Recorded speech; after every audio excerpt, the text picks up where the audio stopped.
हम योग किसे कहते हैं, है ना? क्योंकि संसार में लोगों ने जो योग बोला है वो बहुत प्रकार का है। हठ योग है कई प्रकार के, आँख बंद करके बैठना है, आपको खड़े होना है, खड़े रहना है, आपको ऐसे पैर बांध के बैठना है, या आपको मतलब बहुत सारी चीज़ें हैं जो हठ योग में आती हैं। कई लोग योग को योगा समझ लेते हैं। योगा मीन्स बॉडी से रिलेटेड जो होता है उसको समझ लेते हैं कि हमने योगा करना है तो ठीक हो जाएंगे। लेकिन यहाँ पर जो योग सिखाया जाता है वो मेन ये है कि हमें इसके तह तक जाना, हमें जड़ में जाना है ना। कहते पत्ते पत्ते सींचने से फूल कभी खिलता नहीं, और आत्मा के ज्ञान के बिना परमात्मा नहीं मिलता। तो इस यहाँ पे हमें जड़ में जाना है, तो इसलिए यहाँ पे मेहनत थोड़ी ज़्यादा है। योगा में कोई ख़ास मेहनत नहीं है, प्रैक्टिस हो गई तो चल जाता है। लेकिन यहाँ पे मेहनत इसलिए ज़्यादा है क्योंकि हमारा माइंड ना चारों तरफ इस समय बहुत सारी फ्रीक्वेंसी पकड़ रहा है, बहुत सारा चैनलाइज हुआ पड़ा है। अब हम एक स्टेशन पे कैसे केंद्रित करें, कैसे एकाग्र करें, तो वो कठिन है ना। ये बात इसलिए कठिन है, बाकी कठिन नहीं है। अगर हमारा एक चैनल पकड़ लेता है तो हमारा सरल बढ़िया चलने लग जाता है, एकाग्र नहीं होता। बस मेन बात यह है कि माइंड एकाग्र नहीं होता है। उसकी एकाग्रता के लिए एकदम से नहीं होगा, तो उसके लिए इसमें ना राजयोग में 4 अवस्थाएं बताई गई। 4 है। सबसे पहला है मनन चिंतन। हम किसी भी चीज़ का बहुत गहन अध्ययन जब करते हैं, जैसे आप भी अनुभवी हैं, है ना। आपने किसी चीज़ का कोई बहुत अध्ययन कर लेते हैं, वो चीज़ का वो चीज़ रह किताबों में ही जाती है, लेकिन उसका जो रस है, उसकी जो क्वालिटी है, वो हमारे माइंड में, हमारे दिमाग में बैठ जाती है ना। फिर उसकी जो क्वालिटी है, उसका जो रस है, वो हमें लाइफ में हम उसको यूज करते हैं तो हमारा सोर्स ऑफ इनकम बन जाता है ना। कोई भी चीज़, चाहे लॉ पढ़ा हो, चाहे डॉक्टर हो, चाहे इंजीनियर, कोई भी चीज़ हो।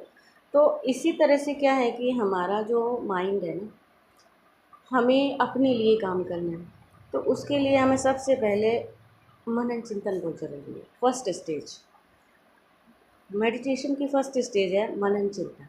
अपने आप को, अपने माइंड को किसी एक चीज़ में चिंतन करना है। जैसे हमने मनन चिंतन का मतलब है अच्छी बातें सुननी है, जैसे अभी मुरली सुनते हैं है? या जो आपने सुना है उसका चिंतन करना।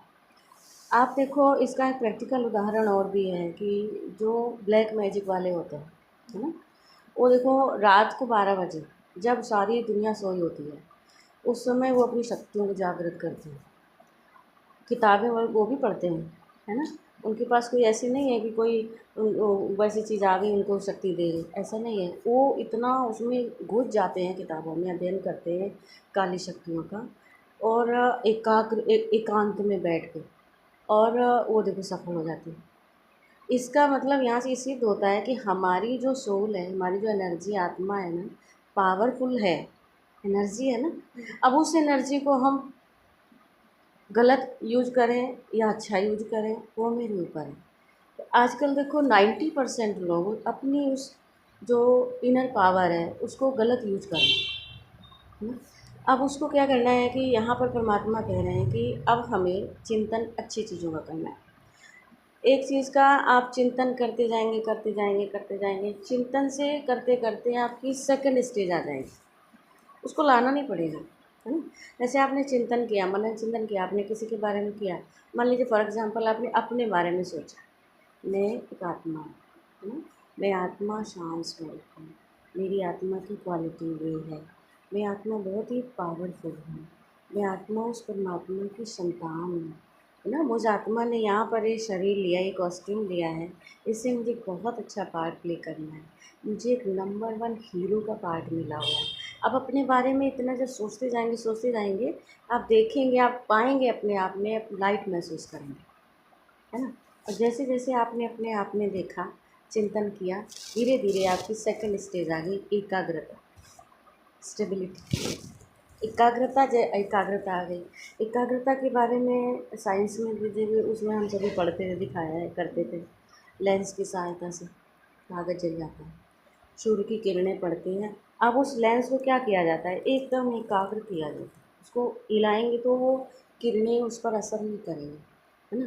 तो जैसे एकदम से लेंस लगाया, एकाग्र किया, वो किरणें इकट्ठी होती हैं, उस अग्नि को आगे जला देती हैं। तो इसी तरह से क्या है कि हमारा जो माइंड जब एकाग्र होने लगेगा, तो धीरे धीरे क्या होगा, जैसे ही एकाग्र होगा तो परमात्मा कौन है, वो सूर्य है, ज्ञान सूर्य है। परमात्मा सूर्य ज्ञान सूर्य है, शांति का सागर है ना, प्रेम का सागर है। क्योंकि हम जहाँ भी जा रहे हैं, मंदिर जा रहे हैं, मस्जिद जा रहे हैं, चर्च जा रहे हैं, गुरुद्वारे जा रहे हैं, कहीं पर भी जा रहे हैं, याद उसी को कर रहे हैं। इसका मतलब कि वो सोर्स है इसकी, है ना, उसके पास ये पावर है जो सारे यूनिवर्स को सोचो चार्ज कर रहा है। तो वो तो सागर होगा ना, उसके पास तो अथाह होगा, बहुत होगा। तो जैसे ही हमारा माइंड एकाग्र हुआ, वैसे ही परमात्मा की दिव्य शक्तियाँ हमारे मन के ऊपर आना शुरू हो गई, आत्मा में। उससे क्या होगा, आपकी थर्ड स्टेज आ गई, रूह रिहान। रूह रिहान मीन्स आत्मा परमात्मा की बातचीत। जैसे दीदी ने समझाया होगा ना, हमें उनसे बातें करनी है। तो जैसे जैसे आपने एकाग्रता पे गए, सेकंड स्टेज पार की, आपकी थर्ड स्टेज आ गई, आपकी आत्मा और परमात्मा से बातें शुरू हो गई। मैं आत्मा हूँ, मैं शिव बाबा का बच्चा हूँ बाबा, शिव बाबा, ईश्वर, है ना, जो भी आप उससे जैसे भी कहें, प्रभु, परमात्मा, जो भी है, हम आपके बच्चे हैं। वाह भगवान, मेरे बाबा मुझे मिल गए, मैंने भगवान को पहचान लिया। ऐसे ऐसे आप बातें करेंगे ना, तो फिर देखेंगे कि आप और ज़्यादा अपने आप में लाइट महसूस करेंगे। तो जैसे जैसे आपने लाइट महसूस करना शुरू किया, आप एक ही शक्ति में, आप राइट वे में एक ही में जा रहे हैं, आप पॉजिटिव में चलते जा रहे, चलते जा रहे, चलते जा रहे। धीरे धीरे क्या हो रहा है कि हमारा जो ये मन की फ्रिक्वेंसी है, सीधा परमात्मा की तरफ लग गई, है ना, सीधा पकड़ लिया। अब जब वो नेटवर्क पकड़ लिया, तो बाकी नेटवर्क फेल, वो धरती पे ही रह जाएंगे। हम कहाँ चले गए, हम यहाँ से धरती से ऊपर उठ रहे हैं, है ना, हम ऊपर उठ गए। तो जब हम ऊपर उठ गए, तो क्या हुआ कि नीचे की चीज़ें सारी नीचे हैं, और हमारी जो मन स्थिति है वो ऊपर की ओर जा रही है ना। और जैसे जैसे ऊपर की ओर जा रही है, वैसे वैसे हम, आत्मा जो हमारी है, वो एकदम सशक्त होकर के और ईश्वर से मिलने के लिए जा रही है। तो योग का मतलब आत्मा परमात्मा का मिलन, है ना, आत्मा परमात्मा का मिलन। तो ऐसे करके जब आपकी थर्ड स्टेज आ गई, रूह रियान हो गई, बातचीत शुरू हो गई। बातचीत से क्या हुआ, प्यार बढ़ा, है ना। जैसे हम आप पहली बार मिले थे, तो इतना नहीं था, एक ऑर्डिनरी वैसे मिले, है ना। लेकिन अभी धीरे धीरे क्या हुआ, है ना, धीरे धीरे अच्छा लगने लगा, धीरे धीरे ऐसा लगा जैसे रिश्ता बन गया, है ना। भाई मुझे तो ऐसा लगता, आपको कैसा लगता? धीरे धीरे लगा कि रिश्ता बन गया, है ना। अब रिश्ता बनने के बाद धीरे धीरे क्या लगेगा, आप हमारी फैमिली के मेंबर हैं, है ना, आप हमारे इस परिवार के, ब्रह्मा कुमारी इस परिवार के सदस्य। तो जो सदस्य होता है, जो मेंबर होता है, उसकी तो याद आती है ना, है ना। तो ऐसे ऐसे इसी तरह से परमात्मा के साथ हमारा जब योग जुड़ गया, तो प्यार बढ़ गया, आपस में हमें प्यार हो गया। भाई हमारी महक बहन अभी आएगी, है ना, ये 5 बज रहे, 5:30 हो रहे हैं, अभी महक बहन आने वाली। तो ये प्यार ही है, ये प्यार निस्वार्थ है और शुद्ध है, आत्मिक प्यार है ना। तो ऐसे करके फिर जब प्यार बढ़ेगा भगवान की तरफ, उसकी तरफ जैसे जैसे प्यार बढ़ना शुरू हो जाएगा, धीरे धीरे उधर से परमात्मा आएंगे, इधर से आप जाएंगे, दोनों का मिलन होगा। और सोचो, देखो, जब दोनों शक्तियाँ मिलेंगी, एक शिव शक्ति, एक आत्मा, एक हम, तो जब परमात्मा की शक्ति हमें हमसे मिलेगी, तो आप सोचो, मिलने से प्राप्ति शुरू हो जाएगी। तो प्राप्ति क्या होगी, वो जो उसके पास चीज़ें हैं, शांति है, प्यार है, आनंद है, शक्ति है, पवित्रता है ना, ज्ञान है, और सुख है ना। तो ये सारी चीज़ें हमें उनसे मिलना शुरू हो जाएंगी। और जब उनसे हमें मिलना शुरू हो जाएंगी, ये चौथी स्टेज है। चौथी स्टेज है विदेही अवस्था। विदेही मीन्स, जैसे मैंने कहा ना कि हम ऊपर उठने लगते हैं, तो ये शरीर भी भूलने लगता है, शरीर से जुड़ी हुई चीज़ें भूलने लगती है, ये सारी चीज़ें यहीं रह जाती है, क्योंकि हम हल्के हो रहे हैं, धीरे धीरे ऊपर उठ रहे हैं। तो हमारी स्थिति हो गई विदेही, मतलब हम आत्मा, शरीर नहीं है, हम सिर्फ आत्मा हैं, और आत्मा का सीधा कनेक्शन उस परमात्मा के साथ, है ना। तो राजयोग की ये 4 स्टेज है। उसके बाद देखिए उसके बाद है रिलेशन। रिलेशन है, कनेक्शन है, रियलाइजेशन। 3 चीज़ें। परमात्मा के साथ संबंध जुड़ गया ना, तो हमारे कनेक्शन हो गया ना, हम उससे कनेक्ट हो गए। तो जब हम उससे कनेक्ट हो गए तो हमारे अंदर दिव्य शक्तियाँ आने लगी आत्मा में, तो हमें अनुभव होने लगा, है ना। तो हमें वो दिव्य अनुभूति होने लगी। जैसे दीदी बता रही थी कि हाँ उनको ऐसे कभी कभी लगता है जैसे वो सर पे हाँ हाथ रखते हैं। हाँ हाँ, बिल्कुल ऐसा लगेगा। आप अकेले कहीं कहीं पर भी होंगे, आपको महसूस होगा मैं एकदम लाइट हूँ, और जैसे कि मेरे साथ मेरे अंग संग या मेरे सिर के ऊपर किसी ने ऐसे वरदानी हाथ रखा हुआ है। क्योंकि जब हम उससे कनेक्ट रहेंगे तो हमारे पास बराबर उसकी छाया रहेगी ना, उसकी फ्रीक्वेंसी छाया सेम हो जाएगी। हाँ, फ्रिक्वेंसी हमारी सेम हो जाएगी। पॉजिटिव हम भी हैं और वो तो है ही है ना। तो जैसे हमारी सेम हो जाएगी तो हमें और भी ज़्यादा पावर मिलेगी, और वो पावर हमारे अंदर जो आत्मा में आती है। अब आप देखिए कि यही चीज़ें ना होने की वजह से लोग भटक रहे हैं, है ना।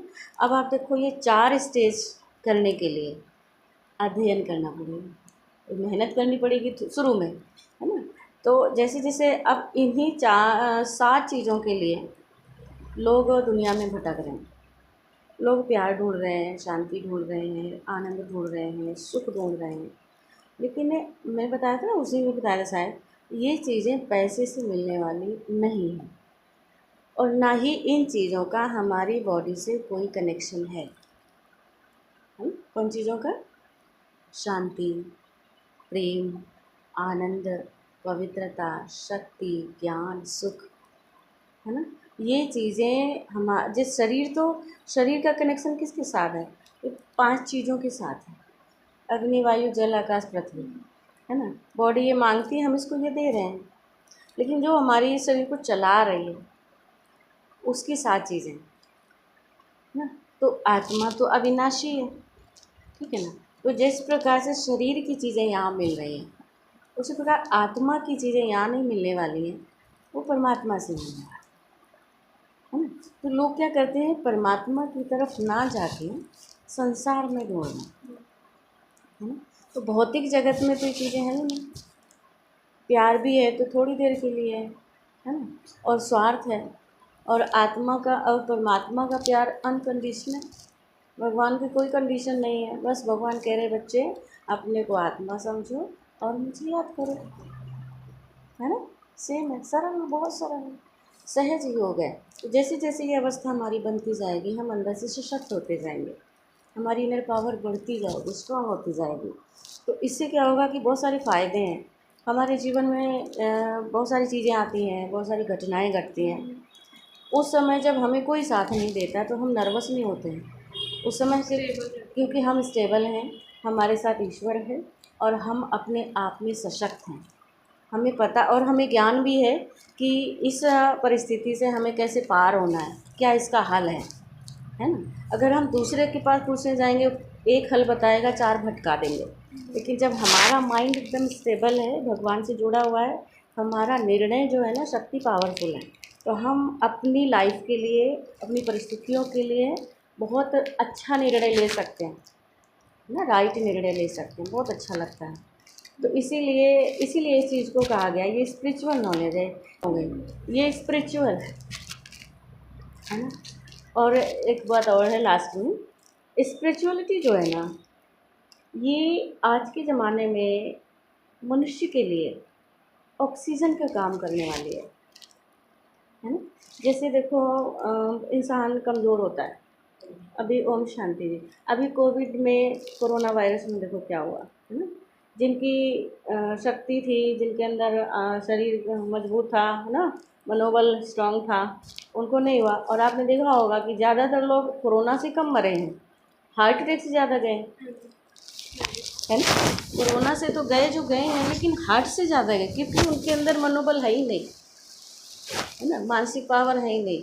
तो जब कमज़ोर होते हैं तो हॉस्पिटल में क्या करते हैं, आप खुद ही डॉक्टर हैं ना, वो नहीं, वो ऑक्सीजन लगाते हैं ना, है ना। जब किसी की शक्ति कमज़ोर होती है, भाई लास्ट का टाइम है, वेंटिलेटर पे चलो, अभी ऑक्सीजन लगा दो, जितना टाइम चलेंगे चल जाएंगे, है ना। तो एक जीने की एक थोड़ी देर के लिए उम्मीद जाग जाती है कि चलो हमने ऑक्सीजन लगाया और वेंटिलेटर पे हैं। तो ये तो हो गई बाहर की चीज़ें। लेकिन अभी क्या हो रहा है कि अभी जीने के लिए कौन नहीं सोच रहा है। आज की दुनिया में ज़्यादातर लोग परेशान हो रहे हैं, टेंशन में हैं, डिप्रेशन में हैं, परेशान हो रहे हैं। वो कहते हैं हमें जीने की चाह नहीं है। बहुत लोग कहते हैं ना, डिप्रेशन वाला यही कहता है मुझे नहीं जीना। तो इसका मतलब कि उनको ज़रूरत है उनको किसकी ज़रूरत है? हाँ, उनको स्पिरिचुअलिटी जो है ना, जो ये ऑक्सीजन की ज़रूरत है, तो उनको ये ऑक्सीजन देना ज़रूरी है ना। जब उनको ये ऑक्सीजन मिलने लगेगी, ये ऑक्सीजन मिलने लगेगी, तो बंदा थोड़ी देर के लिए नहीं, लाइफ टाइम के लिए जीना सीख जाता है। स्पिरिचुअल हमारे जीवन में इतना ज़रूरी है, और सबके लिए, बच्चों के लिए, बुजुर्गों के लिए, जवानों के लिए, सबके लिए बहुत ज़रूरी है ना। इससे हमारे जीवन में जीवन जीने की कला आ जाती है। जो व्यक्ति मरना चाहते हैं वो जीना सीख जाते हैं। बहुत सारे ऐसे लोग उदाहरण हैं हमारे इसमें, ब्रह्मा कुमारी में, वो जी रहे हैं आज तक और बड़ी खुशनसीबी से जी रहे हैं, है ना। तो इसको बस ऐसे अपने जीवन में अपनाना है, बस इन 4 चीज़ों का शुरुआत से ध्यान रखना है और बस महसूस करना है अपने